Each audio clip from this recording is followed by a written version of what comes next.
Video kali ini kita akan belajar muatan pelajaran ilmu pengetahuan alam pada tema 3, subtema 2.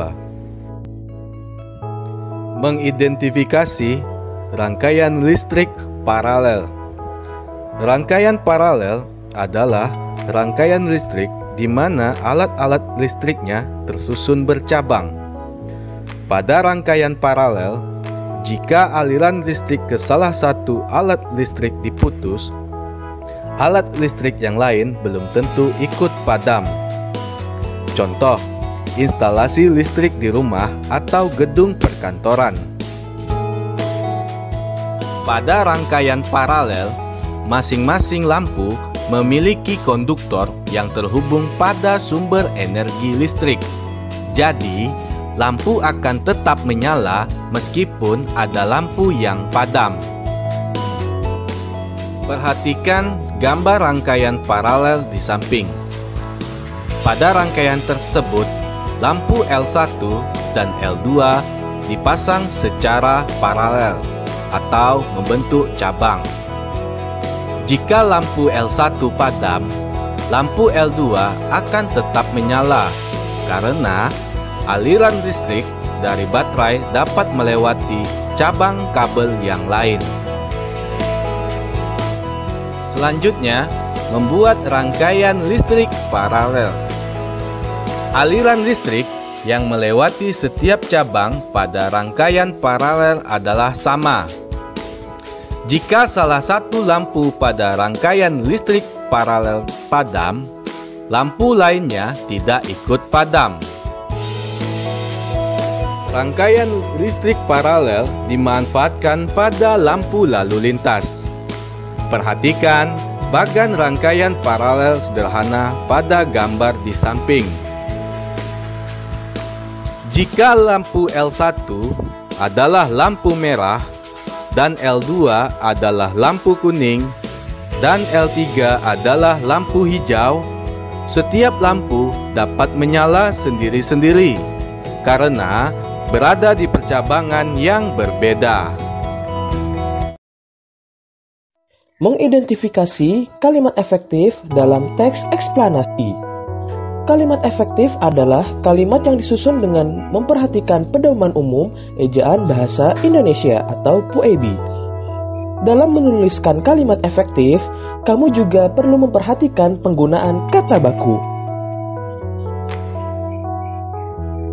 Ciri-ciri kalimat efektif adalah sebagai berikut. Pertama, menggunakan kata-kata baku. Kedua, terdiri atas struktur kalimat yang berurutan dan bermakna logis.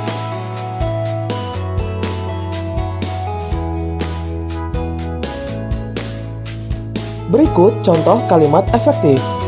Pertama, radio menjadi salah satu penemuan yang berpengaruh. Kedua, radio merupakan salah satu media massa elektronik. Ketiga, radio dapat digunakan untuk mendengarkan lagu-lagu terbaru.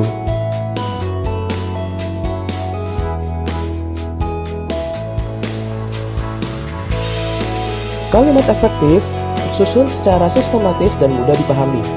Contoh, adik memberikan banyak permen-permen kepada temannya. Kalimat tersebut tidak efektif karena terdapat kata yang berulang.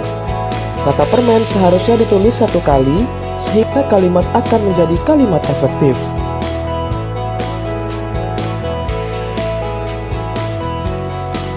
Jadi, kalimat efektifnya adalah adik memberikan banyak permen kepada temannya.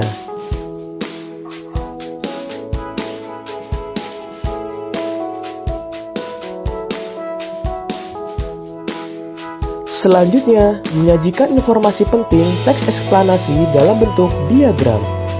Informasi penting dalam teks eksplanasi dapat disajikan dalam bentuk diagram. Informasi yang disajikan dapat diambil dari kalimat utama setiap paragraf.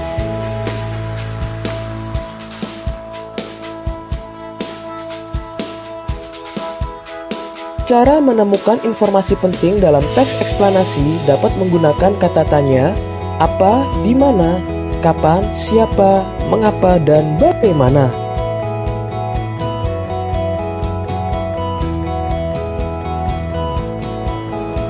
Berikut fungsi penggunaan beberapa kata tanya. Apa? Untuk menanyakan keadaan atau kegiatan yang berkaitan dengan isi teks. Contoh, apa itu radio? Siapa? Untuk menanyakan pelaku atau orang yang terlibat dalam kejadian dalam teks. Contoh, siapa yang menemukan radio?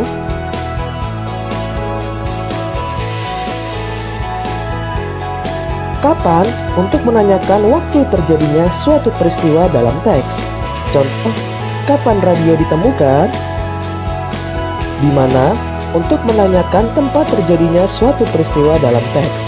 Contoh, di mana Marconi lahir? Mengapa? Untuk menanyakan penyebab terjadinya suatu peristiwa dalam teks.